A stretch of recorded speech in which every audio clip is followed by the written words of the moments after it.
Hello, you're watching Talk On, the podcast of the Max Planck Institute for Social Anthropology in Halle, Germany.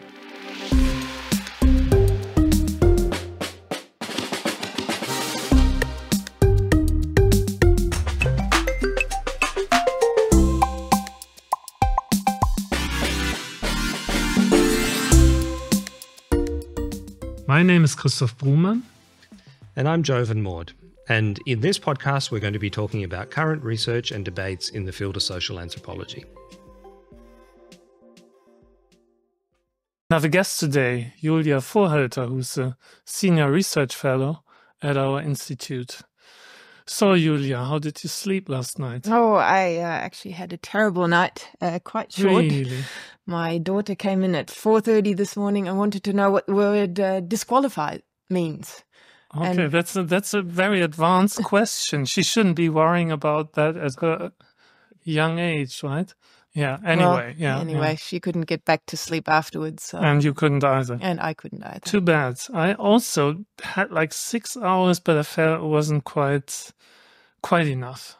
Although refreshing 6 hours. Well, that brings us to our topic. Yes. Right? Because you study sleep, right? And sleeplessness. Okay. How did that come about? Well, it actually started with me going through a period in my life where I suffered from quite severe insomnia. I just couldn't sleep for about 2 years, probably, maybe longer. Really? Okay. And it was in many ways quite an existential, frightening, but also very curious experience. And I think it left me with a lot of questions. And so when I was a few years later looking for a new research topic, it came back to me and I thought, maybe I should look at sleep. Did this have a connection to what you studied before that? Yeah, I'd already been working in the field of medical and psychological anthropology, and particularly on questions of mental health previously. Where did you do that? You did in Uganda, right? That's right. The previous project was focused on emerging forms of psychotherapy in Uganda. So I was mainly working with psychologists, psychiatrists. And I was actually quite curious when I started thinking about whether sleep could be an interesting topic to study, to find that there's actually very little in anthropology generally, but also in medical anthropology, despite disordered sleep being such a common concern.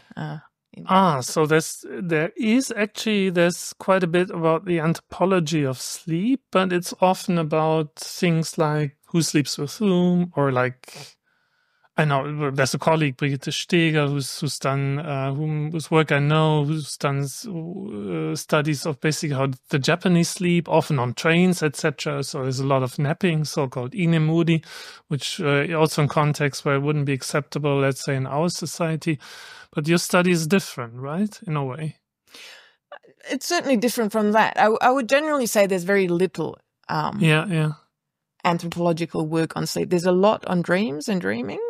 But given that we spend so much time sleeping, there's very little work in anthropology. And you're right, there's some work that takes maybe like a more classical, culturally comparative perspective and looks at how people in different societies sleep, what kind of conventions guide their sleep, when people are allowed to sleep, where. But that's different from what you did, because it's basically you studied why people don't sleep or why they sleep in ways that don't actually do the job in a way. Yeah, unsatisfactory sleep.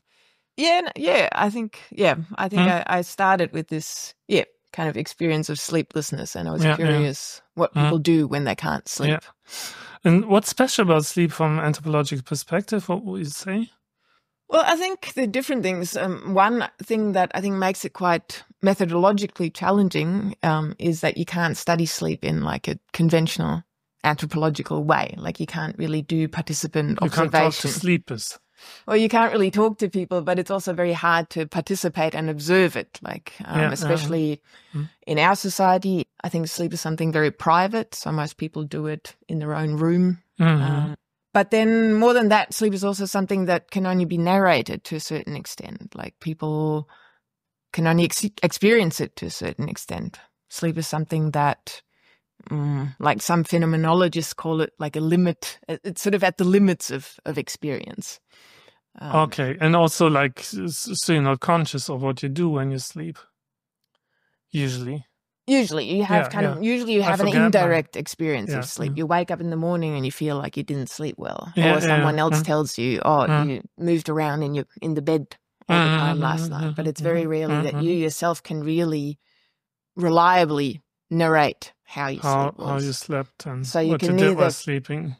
kind of observe it very well as an anthropologist, but you can also not really rely on how people talk to you about it, which I think is one of the reasons why there's so little research. But I think another thing that makes it interesting for also contemporary debates in anthropology is that it's really something that like raises interesting questions about the interplay between body and mind, individual and the biosocial environment. Like it's a biological necessity. Everyone has to do it all the time. But then how people do it and how people can do it in different societies is actually varies what people quite do when they can't tremendously. do it, right? Or they can't do it properly, right? Well, that too. Yeah. So where did you go to actually study that? The sleeping disorder, sleeplessness? Well, I started studying it in so-called sleep labs. Okay. So what's that? Well, sleep lab, I mean, there are different types of sleep labs, but the ones I looked at and also the one I ended up doing participant observation in is a diagnostic lab. It's for people who have problems with their sleep in some form or other. Many of them have been referred and they come there for usually 2 or 3 nights to get their sleep diagnosed. So their sleep is measured, and that means their brain waves are being measured, their breathing is measured, their leg and eye and arm movements are being measured, their oxygen saturation is measured, and the whole thing is called a polysomnography. So it's a polysomnography, a very comprehensive assessment of sleep. How you sleep and what happens to with your body, etc., and partly also your mind while you sleep, right? Yeah, I think the idea is to see what happens at different sleep phases, what happens when your body is in different positions, what happens to your breathing, your heart rate. So it means you're all cabled up, or? Yeah, you sleep with, I think, I don't know, at least 25 cables. This is, I mean, it's a little bit different in different labs, but the labs the lab I studied in, I think it was roughly, certainly more than 25 cables. I couldn't sleep. Well, yeah, I mean, that's, I think, a very common experience. Oh, okay. So who did you actually study? Was it the people trying desperately to sleep under these difficult circumstances, the patients, or was it the medical personnel, or was it technicians, or what was the main focus?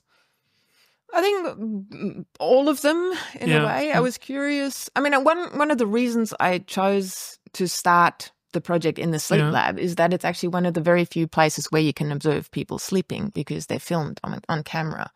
Okay. And I was curious to understand, I think one of the main questions I had is how do people's subjective sense of their sleep, like for instance, the feeling that they don't sleep well, relate to the way that sleep's being measured? Like also like how then are kind of these different like data and experience narrated between doctor and patient. Like what happens if a patient says, I can't sleep, but the data shows, oh no, the sleep is objectively speaking fine. Or vice versa. If a patient says, well, I was sent here by my pneumologist because apparently I'm not breathing, but I'm sleeping fine and I don't have any trouble. I don't feel tired. And the doctor says, okay, but you're not breathing in the middle of the night. Okay. And so I was kind of curious. That's one of the major disorders, right? When you stop breathing at night, the apnea thing, right? That's right. It's called sleep apnea. And it's, I mean, there are different forms, but basically what happens is that your airways collapse during sleep or during particular phases of your sleep. Okay. And so people who suffer from it essentially stop breathing for a while. And sometimes they stop breathing for a minute. And that kind of brings problems. Yeah, and then usually because oxygen saturation it drops, and I've seen cases where it dropped below 70%.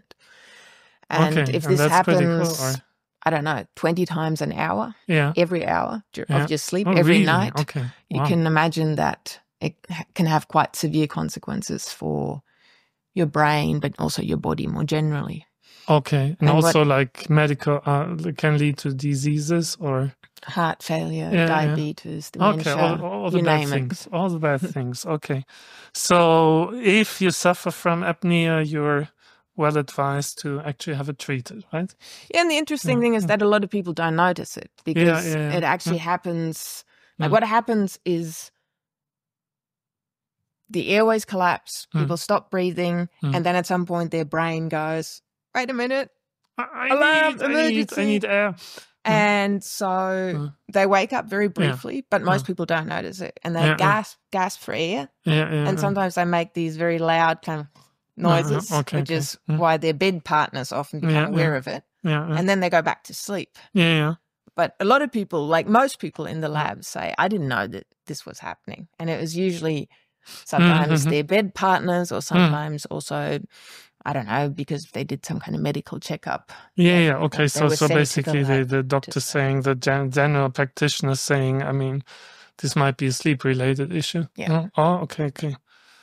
Okay, we mentioned apnea. That's the one. Let's say the one problem with people go to sleep lab, but people also go to sleep labs because they can't sleep, which is slightly a contradiction in terms in a way, right? Insomnia. It is. And in a lot of ways, sleep labs are not really equipped to help people with insomnia or not even to diagnose it.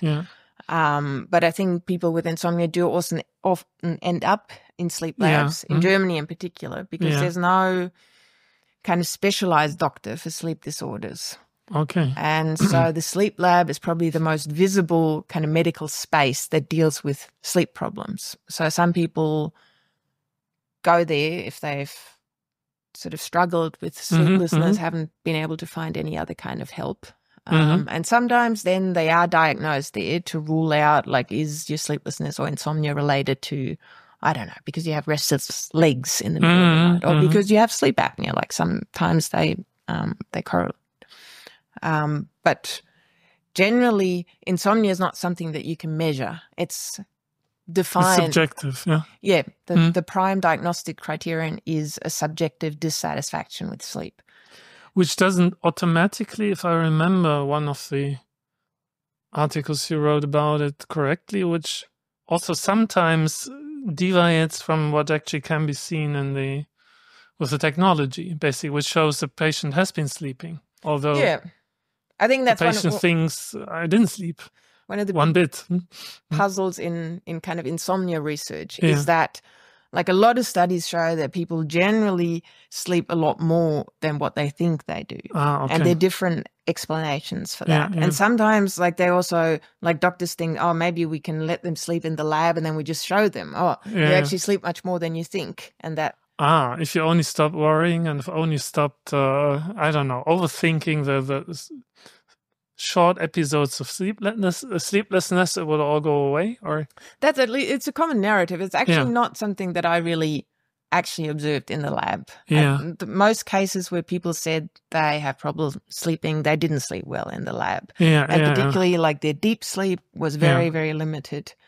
Like it also depends kind of on the sleep phase, and there are kind of very light forms of sleep where. So they didn't go to the deep levels, which I think I remember are the ones where you're completely motionless, right? No, that's when you're in REM sleep. Okay. Rapid eye movement sleep. That's when you're dreaming. Sleep. The dream sleep is when you're kind of fixed, right? But the deep sleep is still something different. There's an interesting disorder where people kind of are not fixed during their dream. They act out their dreams. When they start walking around, etc. Or hitting their bed partners more commonly. Oh, really? Yeah. Okay. It's a different story. Okay, thankfully, I haven't been exposed to that yet. It's usually the women who are exposed. It's actually most typical in men. So, as always, men being more violent. Yeah, okay. Sad story. But anyway, I mean, let's say, in the publications you've so far, the articles you've so far published, you kind of juxtapose these two sleeping disorders and how they're being treated in the sleep lab by sleep doctors, etc. Apnea versus insomnia, and could you tell us in what way you see them as, in a way, opposed to each other, and like being indicative of very different, let's say, approaches, etc. Yeah, I think that's something that really I found very curious during my research. Like they're both very prevalent sleep disorder, two most prevalent sleep disorders in Germany, but also I think worldwide probably. And like I said, most of these labs are actually equipped to deal with sleep apnea. And it's a disease that is not or very rarely consciously experienced by the sleeper, but it can be measured very well. Okay. Like you can measure the oxygen saturation, you can measure the pauses in breathing, you can. So the polysomnography in a way really works very well to measure something like sleep apnea. And it's also treatable through technology. So people get these so-called CPAP masks, which CPAP masks. It's for continuous airway pressure masks. So they essentially breathe air into your airways to keep them open during sleep. Okay. So you're in a way under pressure. And the masks are more or less airtight?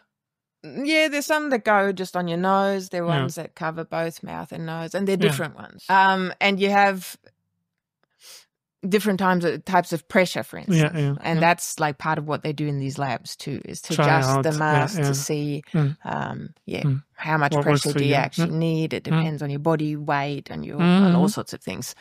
So in short, like I think apnea is something where the sleep lab infrastructure works quite well. So there's treatments, there's devices, there's help. The mask works surprisingly well, you say? It works surprisingly well. Or it also convinces sleep. I mean, I know that in my own family, basically, but it also convinces sleepers who initially think, will never work out. It doesn't work for everyone, but I think there are a lot of people who are initially quite skeptical, but once they've slept with the mask, are actually really surprised how well it works. Although there is like an issue with compliance over time, I think. But generally, a lot of people, it really helps them, and it's evidence-based. You can see it. And I think that's one of the reasons why there is increasingly like a very good sleep apnea infrastructure in Germany and in other places. Whereas with insomnia, it's almost the other way around. Like insomnia, like I said before, is something that you can't measure. So like even if someone sleeps 8 hours and their sleep is objectively fine, they can still suffer from insomnia if they constantly feel like... it's basically self-defined, Basically. I mean, self-defined, and also I think one important criterion is that it really affects your daytime function and your well-being. So people are kind of obsessed about their sleep. They're constantly worrying about it. Yeah, and then the kind of negative feedback loop might set in. Like the more I want to sleep, the less I can, and so on and so forth. And it can become, I assume, quite obsessive, right? Yeah, and some people actually treat insomnia as an anxiety disorder because in the end it's not the sleeplessness per se that's a problem, but it's the fear of sleeping and the kind of hyperarousals. Like you already in the afternoon you start thinking about it, the body becomes really kind of tense and obviously will I be able to sleep? Goes into this emergency mode, which is obviously not very conducive to sleep. But to come back to the comparison and to also what I said in the beginning about like what I was interested in is that like the two really like also when you look at how doctors and patient come together, like with a typical apnea situation, the patient would come in, they would say, okay, my wife sent me because apparently I'm not breathing in the middle of the night. The doctor would pull out kind of the diagnostic data from the lab notes and say, oh, look, it's because you have sleep apnea. You can see it here. The patient goes, oh, okay, wow, I didn't know that was happening. Then they receive treatment and ideally everything goes well, case closed. Whereas with insomnia, it's quite the other way around. Like sometimes the doctor says, well, or the patient says, I can't sleep. And the doctor says, well, look at the data here. The data shows you sleep fine. And then the patient goes, no, but I haven't been sleeping well at all. And it's also one of the things that makes insomnia interesting is that it's actually, to a certain extent, quite a conscious experience of sleep or lack thereof. So people do have a lot to say about how they spend their nights, what goes through their heads. But in the normal kind of medical context in Germany, there's not really time to elaborate on that. So doctors are really time pressed. They just want to kind of essentially go and use their devices because that's what brings the money, right? Yeah, I think. I mean, it's quite understandable. I know it from friends who are doctors who basically also say, like, the more you chat with the patient, the less you get paid, basically, because that's the least paid of all the services that a medical doctor can deliver, right? I think on average you get like €1.50 or something per minute, or per 5 minutes even, right? Per consultation. And if you have like a special qualification, like a psychosocial qualification, you can charge extra, more, then you might get like €3 or something. But for a night in the lab, I think you can charge something like €600. Okay, so the economic incentives. Yeah, and I think also behind basically to wishing for more apnea and less insomnia in a way. Well, I think it's certainly one of the reasons why the apnea infrastructure has risen so drastically over the last, I don't know, 2 decades or so. Is that the same internationally, or would you say it's a specifically German problem? I mean, it's not unheard of. Let's say so it's other, let's say, more diffuse, difficult to locate, difficult to diagnose, difficult to kind of identify disorders such as anxiety, disquiet, pain, etc. Also, you hear a lot of people saying, I mean, German medical system isn't too well equipped to deal with these, but are there systems who do better, or? I think the general problems are similar. Like, I think it's generally always, I mean, I think internationally, like we're living in kind of an evidence-based medical system. Sure. So I think there's always this bias towards evidence, towards kind of technical and the device that produce devices. But I think what's really different in Germany when we look at insomnia is that there's a very high skepticism towards sleep medication. And if you look, for instance, at places like the US, I think there's a lot more kind of sleep medication that is actually prescribed. Whereas in Germany, it's very hard to kind of... get sleeping pills. Yeah. Because there's always the fear that it might create basically make you dependent on it. That's right. So I think in Germany the medical system is quite particular in how it regulates that, and the first line treatment for insomnia is cognitive behavioral therapy for insomnia, which is very, very hard to access. And there's long waiting periods, etc. Long waiting periods. And so I think that creates a particular problem for insomnia patients in Germany because, and it's also patient. I think there's sort of a whole the culture around medication, I think in Germany, for instance, is very different to how it is in the US, where people are much more used to taking a lot of medications. Okay. With all the problems that brings, that comes right? with it. Okay. Is there? I don't know. Is it? It's a gender divide also in a sense, right? Apnea is much more common with men. Insomnia much more common with women. I guess you say that in your articles, or am I that's overinterpreting what this? kind of the statistics say. And I think I think it's fair to say that, but I don't. I mean, like I was saying to you before, we were joking around. I think a lot of women are affected by apnea if their partners have it because sure. Doubly affected then. And apnea leading to insomnia, but others insomnia. That's a vicious circle. Then. And I mean, I think this general problem of not being taken seriously, like sort of insomnia. I don't know if it's. I don't think it's a gender thing. I think it's a general problem. That it's sometimes kind of dismissed as, everyone has a bad night's sleep, just kind of get over it. But there's a very big difference between suffering from insomnia and not being able to sleep for a couple of nights, or just having a bad night's sleep. I can imagine. I can imagine if it goes on for years, then Must be really hard. One of the terms I marked in your articles is the term techno-intimacy, which I found interesting because basically you say that in a lab space, where peculiar kinds of intimacy are being produced, and this intimacy includes intimacy with things. So basically, one of the articles you published is entitled "Sleeping with Things." Can you tell us a bit more about that? Well, it's entitled "Sleeping with Strangers," where I kind of mean both things, but also strange people. But doesn't sleeping with things also occur? Well, it's one aspect of it. Yeah. I mean, in the article I meant. I mean, yeah, I think like sleeping with things, I was particularly, I think, in the article talking about kind of the particular kind of dynamics that happen between the mask and the face and the way people make sense of these masks and how people kind of emotionally react to them, how some people have panic attacks when they have to sleep with the mask. So I was interested in kind of how, like, there's sort of the sense-making mind, if you want. There's the body that kind of reacts to, like, to touch, to kind of having a strange thing on the face, for instance, like a mask.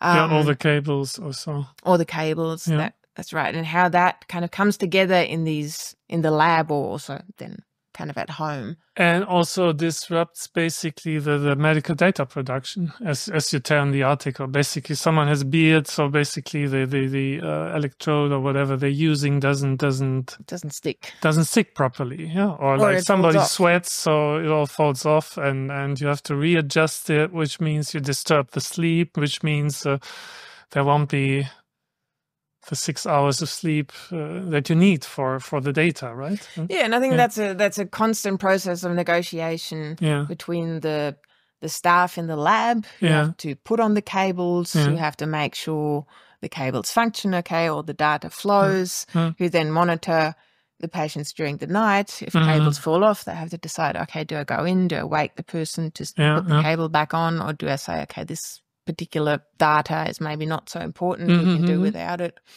And so I found that very, like, when I started my fieldwork, I was very curious about those processes. But I think techno-intimacy more generally, or like this question of intimacy, is interesting in the lab because it's both a very clinical space, but also a very intimate and homely space, because sleep is something so intimate. It's something intimate. People. You make yourself vulnerable. You're exposed in a way.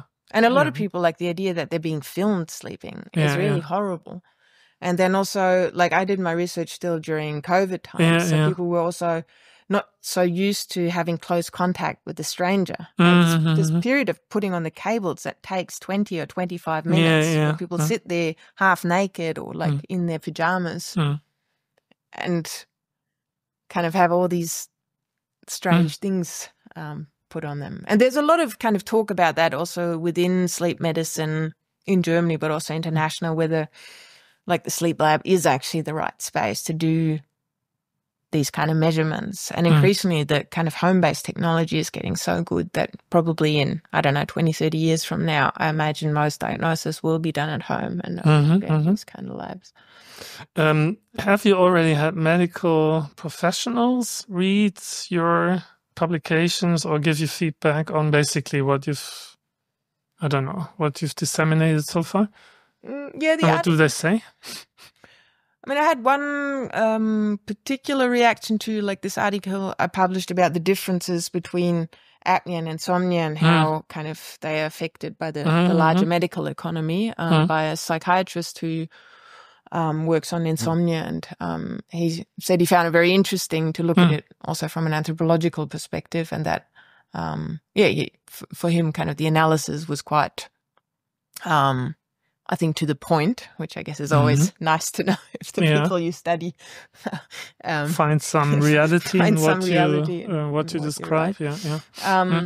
But more generally, like, and that's something that I've also heard from other people who've worked in, like, social scientists who've worked in sleep labs, that people are quite open. Like, I was surprised at how open the doctor I mainly worked was to me being there and to me sort of sitting in on patient consultations. Oh, really? Okay. So helping out, putting on cables. Okay. And I think there's sleep medicine in Germany is a very, very small field. But I think what most people share there is real fascination with sleep. Ah, okay. So there's passion. There's passion. You could say. And it's a very interdisciplinary field. Within medicine, kind of sleep affects so many different aspects of medicine. It's a thing in children's medicine, and it's in dentistry it plays a role. Okay, let's propose that to our employer, the Max Planck Society, known for its interdisciplinary projects and institutes. I mean, something around sleep would be quite interesting, I would say. Yeah, and I think there are a few Max Planck institutes that actually work on animal sleep too. Okay. I remember one guy who I think worked on bird sleep from a more kind of science perspective. What's political about sleep? You are working in a department entitled Anthropology of Politics and Governance. So where's the politics, where's the governance of sleep? Do you see it, or? No, I think it's very evident. I mean, for one, medicine is very political. I think, sure. Just to give a very recent example, I think the COVID pandemic really showed how political medicine Obviously. is. And like I said, one question I'm interested in is sort of the broader medical economy and how that plays out in the field of sleep disorders. But I think more generally, I think we often underestimate how governed our sleep is. It's regulated by when school starts, when our work starts, when people have to do shift work in order to keep the economy going. There's a lot of sleep research in the military to study how soldiers, for instance, how they can be kept awake in battle. It's a huge economy. I don't have numbers for Germany, but the whole kind of industry around sleep, the mattress and the pillow industry, but also, I don't know. Yeah, sure. Apps, And then I think something that interests... And the self-governing. I mean, I generally do the calculation. How much did I sleep?